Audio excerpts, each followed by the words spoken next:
Hello everyone, welcome to this channel word with PRM। 100 one word substitution का videos ला रही हूँ मैं। आज का है पार्ट 1। और ध्यान रखिए, वन वर्ड सब्सटीट्यूशन हर बड़े एग्जाम्स में बार बार पूछा जाता है, सिर्फ एग्जाम ही नहीं। अगर आपको अपनी इंग्लिश स्मार्ट और एडवांस बनानी है तो वन वर्ड सब्सटीट्यूशन या OWS बहुत ज़रूरी होता है। चलिए आज सीखते हैं इंपॉर्टेंट वन वर्ड सब्सटीट्यूशन। बिल्कुल एग्जाम ओरिएंटेड है और जो अपनी इंग्लिश अच्छा करना चाहते हैं उनके लिए भी इंपॉर्टेंट है। हमारा पहला OWS है a person who donates money or resources for the welfare of others. इसका अर्थ हुआ वह व्यक्ति जो समाज की भलाई के लिए धन या सहायता, मतलब कि फाइनेंशियली या हेल्प के थ्रू दान करता है, तो उसे आप क्या बोलोगे? उस तरह के व्यक्ति को आप बोलोगे फिलेंथ्रोपिस्ट। फिलेंथ्रोपिस्ट जिसे एक शब्द में कहा जाए तो परोपकारी भी आप बोल सकते हो। एग्जाम्पल देखते हैं। Ratan Tata is a famous philanthropist who has donated generously to education and health care। Ratan Tata एक प्रसिद्ध परोपकारी हैं जिन्होंने शिक्षा और स्वास्थ्य के लिए उदारता पूर्वक दान दिया। उदारता पूर्वक का इंग्लिश जनरसली। ठीक है। नेक्स्ट वन वर्ड सब्सटीट्यूशन होगा N inscription on a tomb in memory of a dead person. कब्र या समाधि पर लिखा गया स्मृति लेख। उस व्यक्ति के बारे में स्मृति लेख अगर लिखा हुआ है किसी कब्र पर, किसी समाधि पर, तो उसे आप क्या बोलोगे? उसे बोलोगे एपिटैप। एपिटैप, ठीक है, EPITAPH। एग्जाम्पल देखते हैं। The epitaph on his grave described him as a loving father. उसकी कब्र पर लिखा गया स्मृति लेख उसे एक स्नेही पिता के रूप में दर्शाता है। ठीक है, तो एपिटैप का हिंदी क्या हो गया? स्मृति लेख। तो अगर इस तरह का सेंटेंस हो कहीं पे तो आप उसको वन वर्ड से बोल सकते हो, ये एपिटैप है। फाइन। हमारा अगला has something that is no longer used or has gone out of use। something that is no longer used or has gone out of use मतलब कोई भी ऐसी चीज जो अब उपयोग नहीं किया जाता, जो प्रचलन से बाहर हो गया है, मतलब अभी वो ट्रेंड में नहीं है। ट्रेंड भी बोल सकते हो या बोल सकते हो बहुत पुराना चीज जो अब यूज में नहीं लाया जाता, तो उस चीज को हम क्या बोलेंगे? उस चीज को हम बोलेंगे ऑब्सोलीट। ऑब्सोलीट। ऑब्सोलीट का एक शब्द में अगर बोले तो अप्रचलित चीजें या अप्रचलित वस्तु को हम ऑब्सोलीट बोलते हैं। Example, this machine is obsolete and can not be used anymore. यह मशीन अप्रचलित हो चुकी है और अब उपयोग नहीं किया जा सकता। Next, something that cannot B red because the writing और प्रिंट इज अनक्लियर। मतलब कि ऐसा कुछ भी जो लिखा हुआ हो और जिसे पढ़ा ना जा सके, या आप ऐसा भी बोल सकते हैं कि जो लिखावट है वो बहुत अस्पष्ट है, तो उसे आप क्या इंग्लिश में बोलोगे? उसे आप बोलोगे इलिजिबल। इलिजिबल मतलब कि ऐसा चीज जो पढ़ा ना जा सके या अस्पष्ट है, पढ़ने में अस्पष्ट है। ठीक है। एग्जाम्पल देखते हैं। His handwriting was so eligible that the teacher could not check his answer. उसकी लिखावट इतनी अपठनीय थी कि शिक्षक उसके उत्तर जांच नहीं पाए। तो एलिजिबल मतलब अपठनीय। नेक्स्ट है something that cannot be avoided or prevented. Something that cannot be avoided or prevented को आप क्या बोलोगे? इनएविटेबल मतलब कि ऐसी चीज जिसे रोका या टाला नहीं जा सकता, जो अनिवार्य हो। ठीक है, जिस चीज को आप रोक नहीं सकते, टाल नहीं सकते, जो अनिवार्य हो, उसे आप एक शब्द में, एक वर्ड में बोलेंगे इनएविटेबल। एग्जाम्पल देखते हैं। Failure is inevitable if you do not work hard. यदि आप मेहनत नहीं करेंगे तो आपकी असफलता निश्चित है। मतलब कि सफल होने के लिए मेहनत करना जरूरी है। अगर आप मेहनत नहीं करते हैं तो ये इनएविटेबल है, असफलता निश्चित है। नेक्स्ट हमारा सेंटेंस है a large enclosed place where words are kept. A large enclosed place where words are kept मतलब पक्षियों, बर्ड मतलब पक्षी, तो पक्षियों को रखने का बड़ा जालीदार पिंजरा या स्थान, या आप एक शब्द में कहो तो पक्षी गृह को आप क्या बोलोगे? तो उसे बोलोगे aviary. Aviary. Fine. The zoo has a beautiful aviary with many colorful birds। चिड़ियाघर में कई रंग बिरंगे पक्षियों वाला एक सुंदर पक्षी गृह है। देखो, वन वर्ड सब्स्टिट्यूशन क्यों इंपॉर्टेंट होता है मैं बताती हूँ। कभी कभी ना हमारे मन में सेंटेंस होते हैं, आप कहीं पर भी आप सेंटेंस में नहीं बात करोगे। ठीक है, सेंटेंस एक वर्ड बोल दो तो उससे सामने वाले को समझ में आ जाएगा।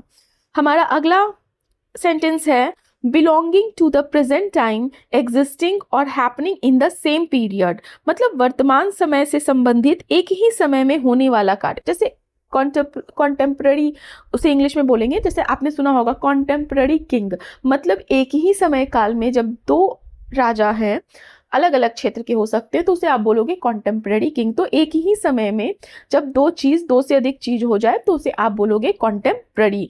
She is a contemporary writer known for her modern ideas. वह एक समकालीन लेखिका है जो अपने आधुनिक विचारों के लिए जानी जाती है, और इसमें वर्तमान भी आप बोल सकते हो।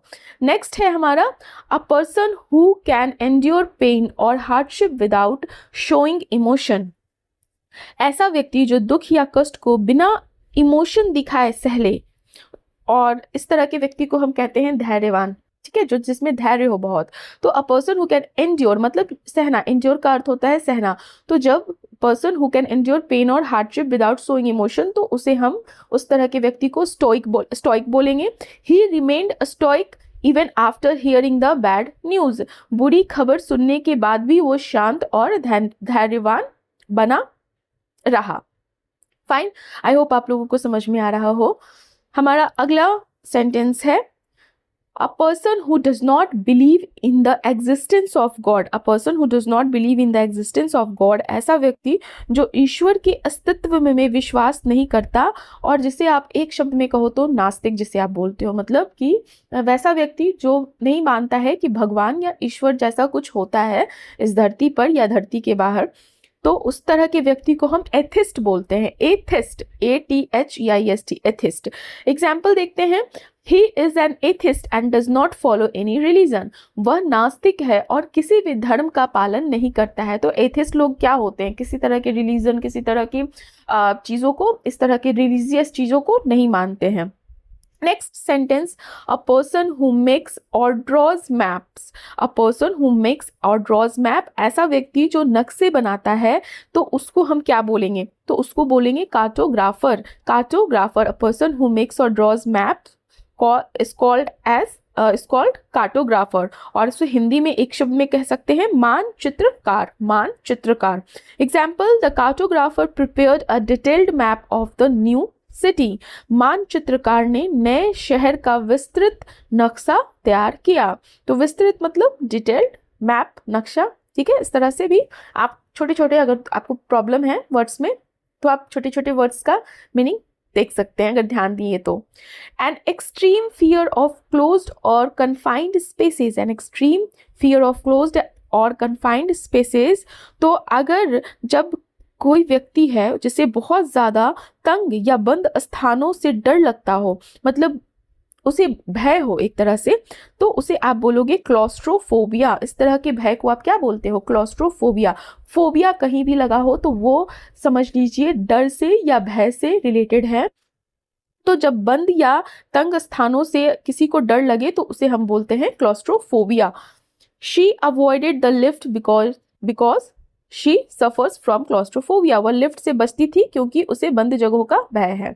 अगला है हमारा knowing everything, having complete knowledge. जब आपको एग्जाम में आएगा ना, आपके एग्जाम में वो WS आएगा, जो न्यू स्टूडेंट्स हैं उनको मैं समझा रही हूँ।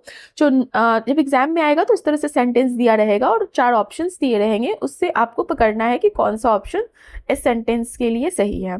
तो knowing everything, having complete knowledge, मतलब कि जो सब कुछ जानता हो, और एक शब्द में समझे तो सर्वज्ञ जो है, जिससे सब चीज का ज्ञान हो, तो उसे हम ओमनिसेंट बोलेंगे। ओमनिसेंट, ठीक है, OMNISCIENT, omniscient. In many stories God is described as omniscient. कई कहानियों में भगवान को सर्वज्ञ बताया गया है, जो सब जानते हैं। अगला sentence, a person who can speak several languages fluently.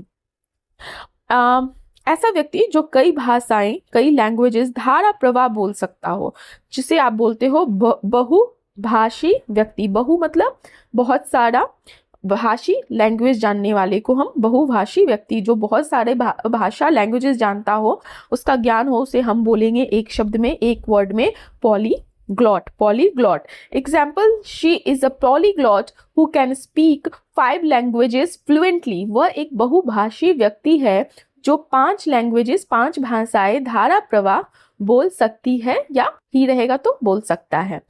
अगला है sentence, the arrangement of events in the order of time.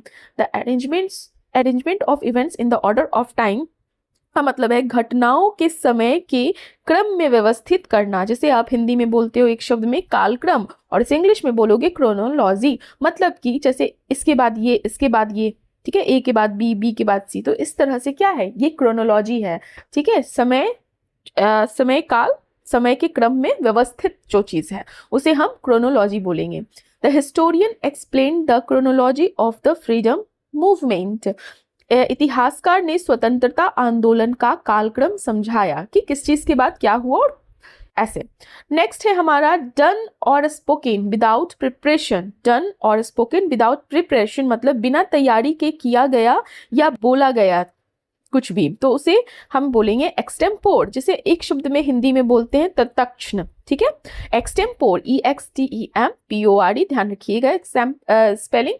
She delivered an extempore speech in the competition. उसने प्रतियोगिता में बिना तैयारी के भाषण दिया। मतलब कि कोई भी चीज जब आप बोलते हो जो बिना तैयारी का हो, बिना प्रिपरेशन का हो, तो उस चीज को हम बोलेंगे एक्सटेम्पोर। ध्यान रखिएगा ये सब चीज। चलिए हमारा अगला सेंटेंस है very careful and particular about details and hard to please. Very careful and particular about details or anyone who is hard to please, जैसे कि बहुत अधिक चुस्त और बारीकी पर ध्यान देने वाला, या आप ऐसे भी कह सकते हो कि जो वैसा व्यक्ति जिसे आसानी से संतुष्ट न किया जा सके या आसानी से संतुष्ट न होने वाले व्यक्ति को हम बोलते हैं फास्टिडियस। फास्टिडियस एग्जाम्पल देखते हैं। He is fastidious about cleanliness in his room. He is fastidious about cleanliness in his room. वो अपने कमरे की सफाई के बारे में बहुत ही ज्यादा फास्टिडियस है, बहुत चुस्त है, मतलब कि बहुत डिटेल्ड रहता है। Next is a person who engages in an activity for pleasure not as a profession. ऐसा व्यक्ति जो किसी काम को शौक से करता है, ठीक है, पैसे के रूप में नहीं करता है, उसका पेशा नहीं है, वो हॉबी की तरह उस चीज को करता है, उस कार्य को, या आप कह सकते हैं शौकिया रूप से, मतलब शौकिया व्यक्ति। तो ऐसे व्यक्ति को आप क्या बोलोगे, amateur. He is an amateur photographer who takes pictures for fun. वह एक शौकिया फोटोग्राफर है जो मजे के लिए तस्वीरें खींचता है। मतलब कि उसका प्रोफेशन नहीं है फोटोग्राफर, वो एज अ प्रोफेशन ये नहीं, एज अ हॉबी करता है।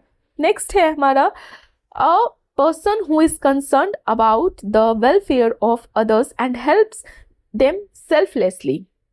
मतलब कि ऐसा व्यक्ति जो निस्वार्थ भाव से दूसरों की भलाई के बारे में सोचता है, या आप यहाँ पे भी बोल सकते हो जो परोपकारी हो, मतलब कि जो सामने वाले का हेल्प करे और वो करे सेल्फलेसली, मतलब रिटर्न में उसे कुछ नहीं चाहिए। तो ऐसे व्यक्ति को हम क्या बोलते हैं, altruist. He is an altruist who always helps the poor without expecting anything in return. वह एक ऐसा व्यक्ति है, वो एक परोपकारी व्यक्ति है जो बिना किसी अपेक्षा के गरीबों की मदद करता है, उसे रिटर्न में कुछ नहीं चाहिए।